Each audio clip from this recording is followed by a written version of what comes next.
So, all right. So the question is, I got someone who's interested in buying real estate. Now what? So the most important part of representing a buyer, because this isn't about selling real estate, it's about representation. And so the first step is knowing how much cash they have and where they want their monthly payment. So, what is cash? Cash is for down payment and closing costs. For down payment and closing costs. It's also for inspections, appraisal, and repairs.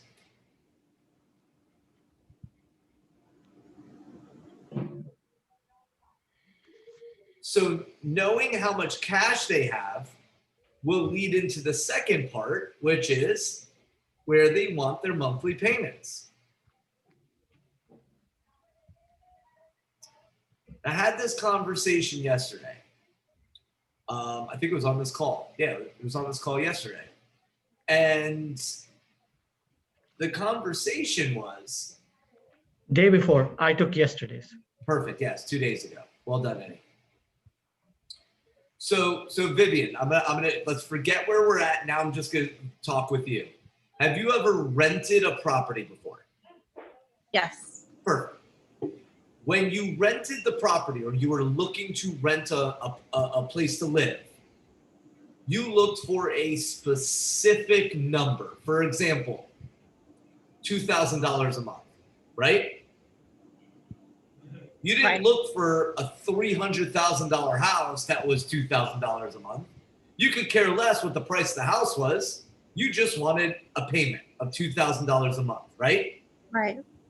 Nothing changes when someone buys real estate because she's looking at a $250,000 house, but she wants a payment, not a $250,000 house. And until you know what that payment is, then you can't represent her because you can't negotiate on her behalf. So what does monthly payment mean? I call it the nut. And the nut is PITI plus MI plus flood plus HOA. And don't worry, I'll explain it. Okay. Principal, interest, taxes, insurance. PITI. Plus MI, mortgage insurance, if there is. Plus flood, if it's in a flood zone. Plus HOA, if there's an association. Okay. So what an agent that doesn't know how to represent does is they go, oh, you want to buy a $250,000 house. I'll go show you $250,000 houses. And one has taxes at $6,000 a year, another has taxes at $4,000 a year, and all of a sudden you go to write an offer, you get it under contract, and their payment is $450 more than they're comfortable. Because you never asked the question, where do you want your monthly payments? And then it's our job to work the calculation backwards using a fancy mortgage calculator, which is an app that you can download and you put all of that data in it anytime they like a home.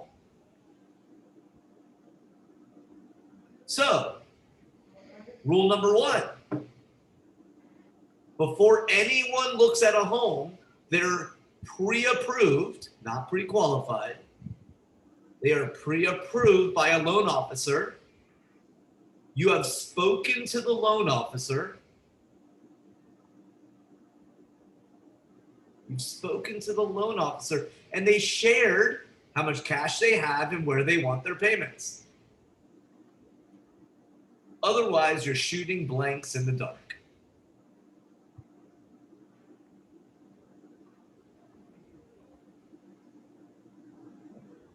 Now, Many buyers will say, I'm already approved, or I don't need to be approved, or trust me. And it's not about trust. It's simply about my goal is to represent you. And the only way to represent you is to know how to negotiate on your behalf.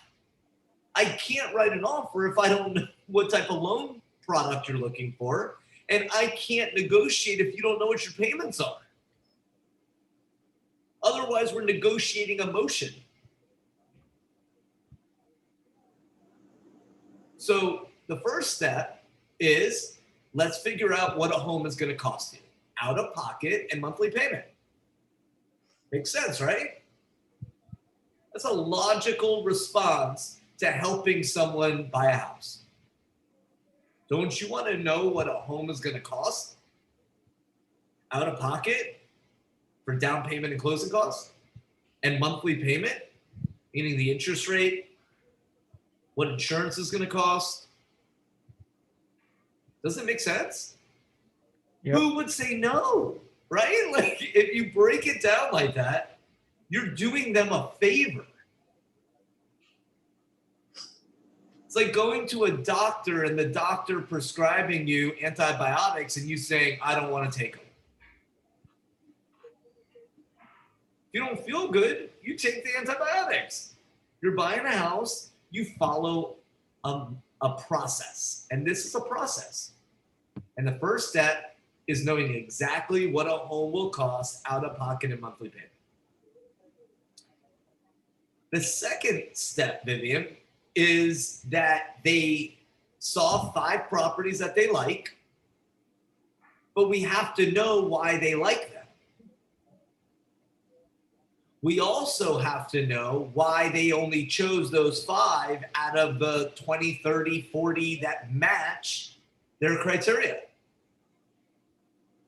I mean, the only way to truly help someone is if you know why they like something and what they want. So the way we do that is by doing a needs analysis. Where do you want to live? Why do you want to live there? What's important about living there? Where do you work? How far away from work do you want to live?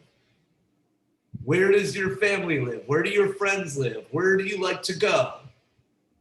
What do you want in a house? What do you not want in a house? Do you have any special needs? How many bedrooms? How many baths? How much land? Do you want a pool? Do you not want a pool? Why do you want a pool? Why do you not want a pool?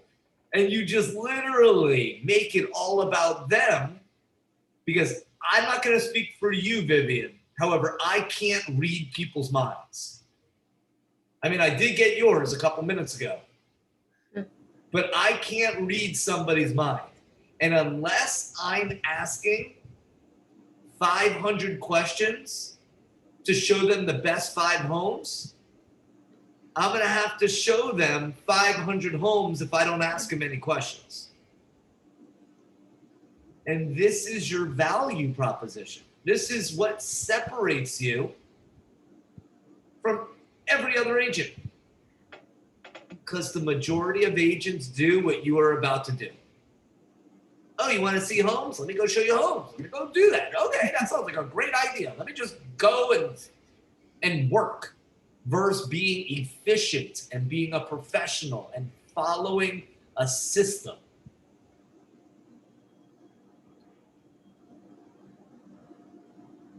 So ideally, to do a needs analysis, we want to be in a controlled environment. A controlled environment would be virtually like this, or meet at an office where you could use the big screen TVs and monitors and look at the multiple listing service together and discuss the pros and cons. Discuss what they like, why they like it, what they don't like, and why they don't like it. Talk about the neighborhoods, why they like the neighborhoods, why they want to be in certain areas, and you get to have dialogue simply guiding them through your value. Make no mistake, your value is not opening up doors. That makes you a commodity, like anyone else. The moment you're able to peel this back and say, hey, look, I know you want to get in these 5 homes. I'm going to get you inside those 5. Yet, wouldn't you want to see the very best 5 homes versus just these 5? Well, this is what I propose. Let's create transparency in the market and look at everything for sale by every real estate agent, and let's discuss the pros and cons of everything for sale. Together, we'll choose the best homes. It could be 4, it could be 10, it could be 25 homes. But at least you'll know with confidence that it's the best homes that are available in your comfort zone of out-of-pocket and monthly payment. Once we choose the best homes, I'm going to get you in, and we're going to then be able to have deep discussions about what you saw and what you like, and we can hone in to find the very best deal. May I share what a good deal is? It's the least out of pocket and the lowest monthly payment.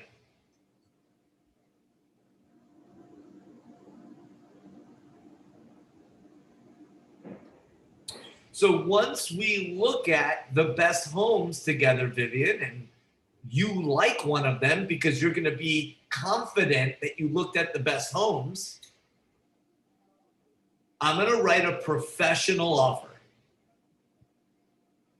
See, I have a coach in my corner, and this goes for everybody on this call.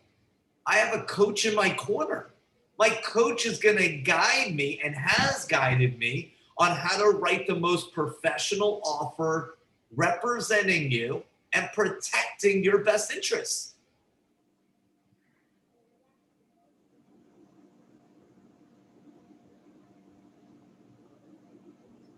Once we submit an offer protecting you and your best interests, I will negotiate like a bulldog. Urgh.